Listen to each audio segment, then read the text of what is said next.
In today's video, I am going to teach you how to delete a contact in Brevo. Deleting contacts is a permanent action, so it is worth taking a moment to confirm you are removing the correct person or group. If you only need to stop emails temporarily, that is a different process. Here we are focused on removing a contact from your Brevo account for good. Start by looking at the left sidebar in your Brevo dashboard. Find and click CRM. This opens the Customer Relationship Management area, where your contact database is stored and managed. Once you are in CRM, select Contacts.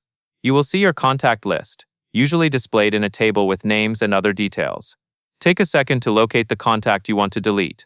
If you have a large list, you can use the sorting and search tools in the contact view to help narrow down what you are seeing, so you do not accidentally select the wrong entry.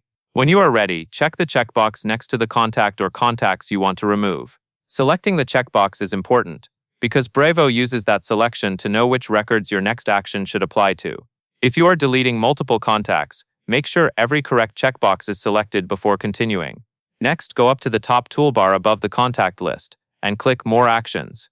This menu includes bulk options for the contacts you have selected, so always confirm your selection again before choosing anything final. From the More Actions menu, select Delete Permanently. Brevo will then show a confirmation pop-up, since this action cannot be undone. Read the message carefully so you understand the impact. In that pop-up, type the word delete exactly as shown using all capital letters, and then click Confirm. This final step is a safeguard, and it ensures that the deletion is intentional. After you confirm, the selected contact or contacts will be permanently removed from your list. That covers everything you need to know.